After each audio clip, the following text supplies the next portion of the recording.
আসসালামু আলাইকুম। আমরা এখানে এখন রান্না করব রুই মাছ ভুনা। টমেটো দিয়ে রুই মাছের ঝোল রান্না করব। প্রথমে আমি মাছগুলো ভাজতে চুলায় দিয়ে দিলাম। মাছগুলো ভাজা আমার কমপ্লিট। এখন আমি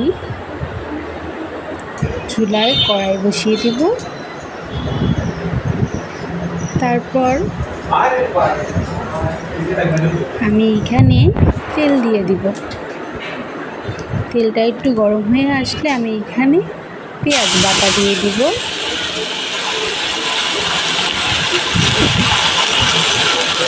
পেঁয়াজটা একটু ভাজা হয়ে আসলে এখানে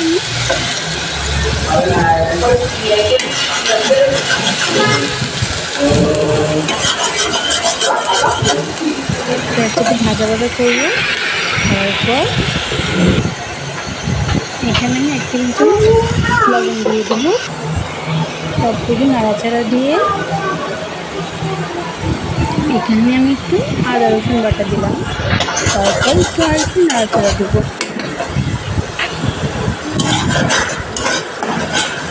একটু ভাজা করে তারপর আমি এখানে 1 টেবিল চামচ হলুদের গুঁড়ো আর 2 টেবিল চামচ মরিচের গুঁড়ো দিয়ে দিব। তারপর আরেকটু নাড়াচাড়া দিয়ে আরেকটু কষাবো।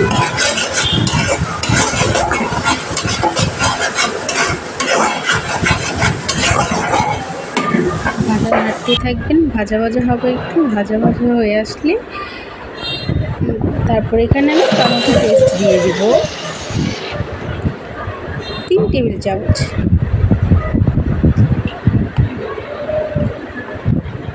একটু ভালো মতো কষিয়ে ভালো মতো নেড়ে নেব।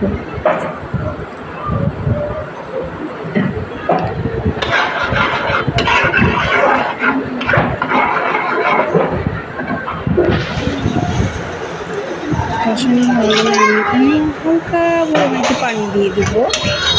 এটাকে আরও ভালো মতো কষাবো নাড়াচাড়া দিয়ে।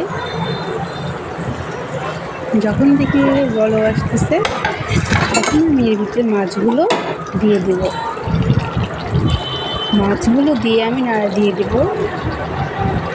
তারপর দেখতে তো পাচ্ছেন আপনারা মাছগুলোর কালারটা কি সুন্দর আসছে। তারপর আমি এখানে কয়টা কাঁচামরিচ দিয়ে দেব। কাঁচামরিচ দিয়ে 5 মিনিটের জন্য ঢেকে দেব। ঢেকে দিয়ে আমি উঠাবো। উঠানোর পরে আপনার এখন ধনেপাতা কুচি আমি এখানে দিয়ে দেব।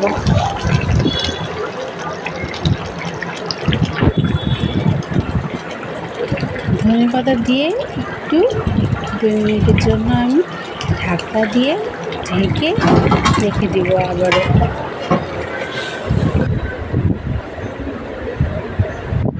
আবার 2 মিনিট পরে আবার উঠালাম। দিয়ে এখন আমার রান্নাটা একদম রেডি। গরম গরম ভাতের সাথে রুই মাছ ভুনা খেলে কিন্তু অনেক ভীষণ মজা লাগে। তাই আমার রান্নাটা কেমন হয়েছে বলবেন। যদি ভালো লেগে থাকে এখনই চ্যানেলটি সাবস্ক্রাইব করে দেবেন, লাইক দিয়ে দেবেন। ওকে, আসসালামু আলাইকুম, বাই বাই, আল্লাহ হাফেজ, ভালো থাকবেন।